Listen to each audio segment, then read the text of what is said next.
Obama laughed, if I may paraphrase Ayn Rand. Well, he laughed at everyone but himself. I'm Steve Green, and this is part 2 of Trifecta's week-long look at the man who thinks that self-deprecating humor is for, well, it's for other people. So let's bring on Scott Ott and Bill Whittle and take a look at what was and what might have been, and kind of a I told you so segment. Gents, I want to start with a clip we ran when, well, it's still that new clip smell way back in 2010. Here's President Obama at the most powerful women's summit when the presidential seal suddenly dropped off the front of the podium there. And that starts with education, especially in fields like science and technology and engineering and math. We cannot sustain, whoops, was that my, oh, goodness. That's all right. All of you know who I am.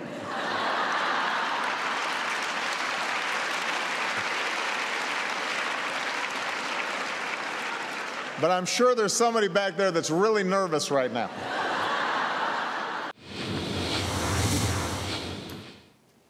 Now, that first part was actually a lot funnier than I remembered. The you know who I am. I thought he played that really well. But he couldn't leave well enough alone. He has to start making fun of the poor guy whose job was to hang that seal so that everybody is laughing at him, the guy who screwed up, and not laughing at the guy behind the podium.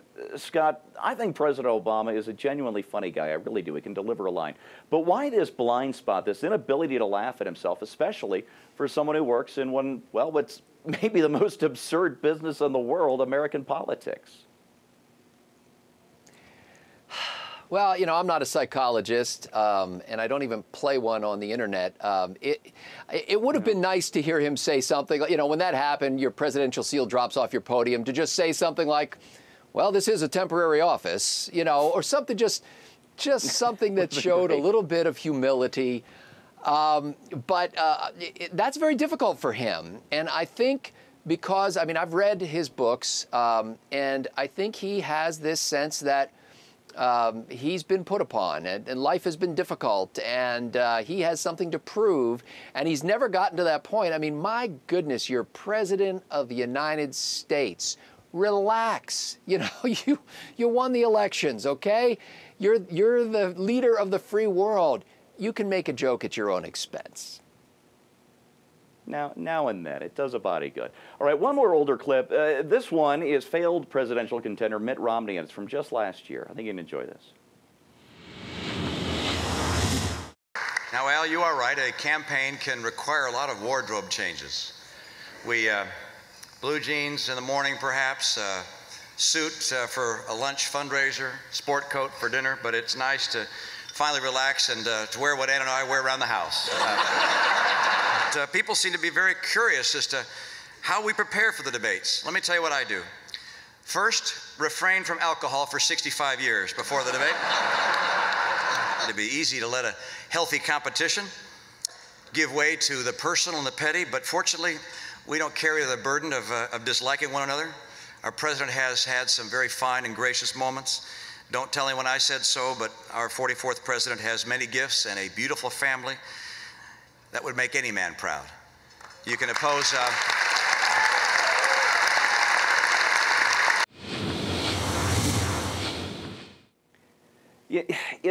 In a strange way, that clip makes me think of that famous season 1 ending of Mad Men when Don Draper was giving the Kodak guys his presentation for the carousel, when he showed them his old family photos and explained to them that nostalgia is the ache from an old wound.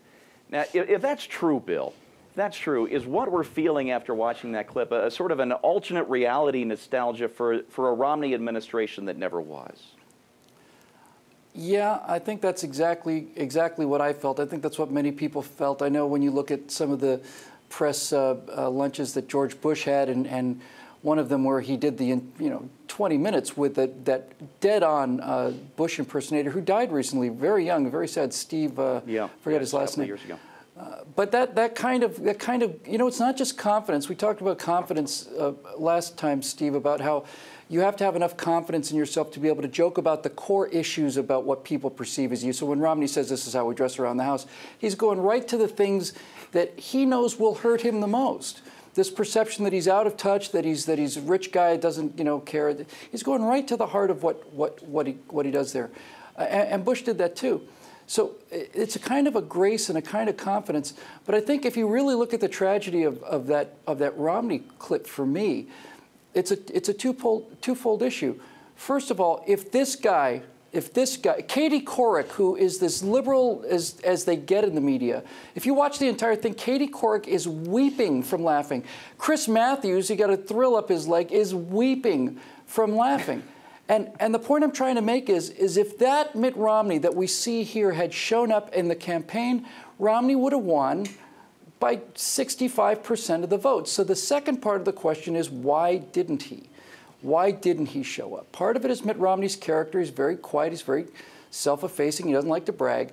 But I think so much of it is that the media headwind is so fiercely in the face of conservatives. Mitt Romney, as you remember, wanted to put women into binders and ship their lady parts to China, and Biden said he wanted to put black people back on a plantation.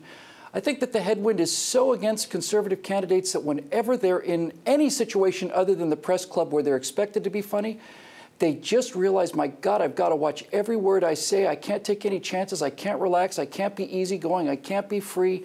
And it bottles them up, and it makes them into exactly what the media wants them to be. Uptight, kind of repressed, kind of sad and solemn and somber sort of guy. Barack Obama, on the other hand, knows that no matter what he says or does is going to be covered up by the press, so it gives him a certain freedom, even though he has nothing like that kind of natural grace.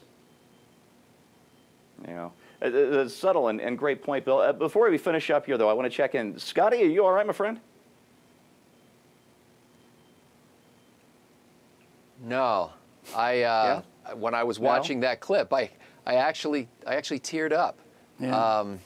And you know, watching Mitt Romney be so gracious at the end, and then if you look at this year's version with President Obama doing the same kind of thing, he did pay tribute to the media and to the reporters around the world who were in harm's way. But there was none of that really sort of gracious reach across the aisle, acknowledge that we're all humans and that there's stuff to admire even in your opponent. I got choked up over that. And you go back and watch George W. Bush's stuff, and you'll see the same thing. Same thing. Yeah. We do miss him yet. All right, yeah, folks, my favorite line from Atlas Shrugged comes at the beginning of the third and final section of the book. Our heroine, Dagny Taggart, has been pursuing the man she thinks is destroying the world. She crash lands her plane, chasing him through the Rocky Mountains, and wakes up to find herself bruised and battered and bloody in his arms. And she looks up and she says to him, "We never had to take any of it seriously, did we?" Well, I guess some people do, all too seriously, when they're involved in the very serious business of destroying what's left of liberty, this once great country. And I guess that's no laughing matter. For Bill Whittle and Scott Ott, I'm Steve Green.